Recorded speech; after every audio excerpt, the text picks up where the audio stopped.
The New York Giants this weekend have a chance to knock off the Minnesota Vikings. And the game that they played early this season with the Minnesota Vikings was in Minnesota. It was loud. The Giants competed. And the Giants don't have as many weapons as the Minnesota Vikings. I think the Vikings, close. One of the more tremendous offensive teams in the NFL with Dalvin Cook and Adam Thielen and Hawkinson. And then, of course, Justin Jefferson, I think the high-flying number one wide receiver in all of the NFL. Going into this game, we all know Kirk Cousins is not a primetime player. He's a guy that doesn't play well on national TV with Washington and the Vikings. The Giants, we have seen in 2007, 2011, and the 90s, the early 90s, get in the playoffs and make runs. Now, I don't think that this year is going to be one of those years because they don't have enough offensive weapons to do it. But a lot of people doubted the New York Giants this year. A lot of people doubted Daniel Jones. Daniel Jones has had a fantastic year. He's one of only 3 quarterbacks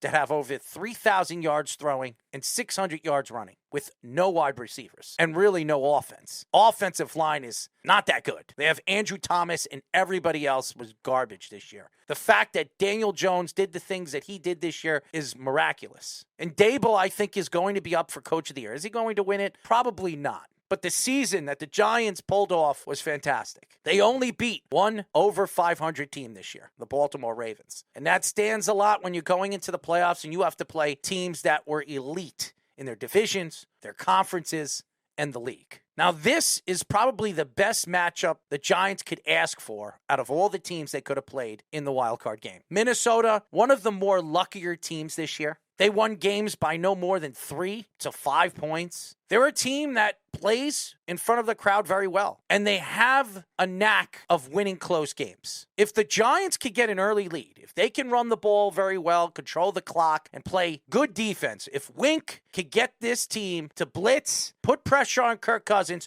throw him off his spots, and try to keep Justin Jefferson out of the end zone, the Giants have a chance. Vikings are going to be without their right tackle, Brian O'Neill, and then Garrett Bradbury, their Pro Bowl caliber center, is going to play, but he's going to be playing through injury. So if the Giants can take advantage of just getting raw pressure that way too, they can even help out by dropping back some safeties, dropping back some linebackers where they don't have to blitz as often. See if they're able to get pressure, maybe back off on blitzing too, because they're going to need some guys either to double team bracket Jefferson, or there's always the game plan of let Jefferson get his and stop everybody else. The Giants did that on Cook in the first meeting, but they didn't do that against Hawkinson. Minnesota's had problems stopping running quarterbacks. And we've seen this before. When they played Jalen Hurts this year, they couldn't stop Jalen Hurts. Daniel Jones is one of 3 quarterbacks that ran the ball over 600 yards this year.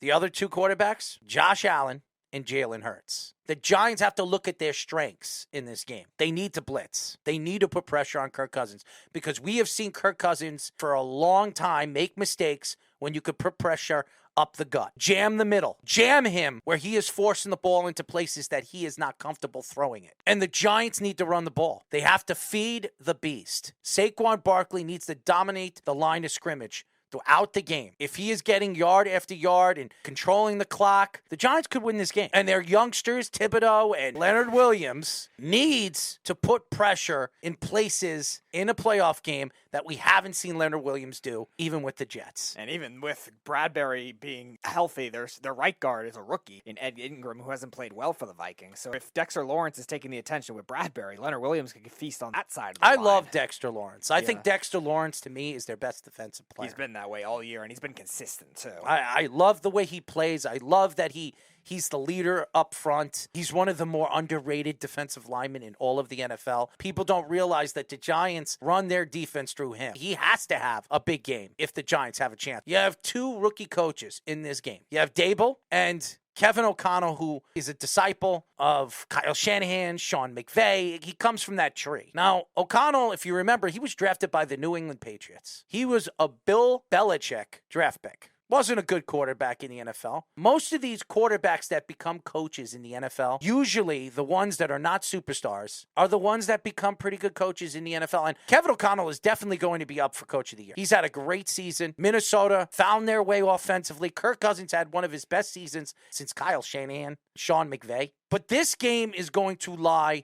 in the trenches. What team wants it more? What coach is going to make the right calls in the important parts of the game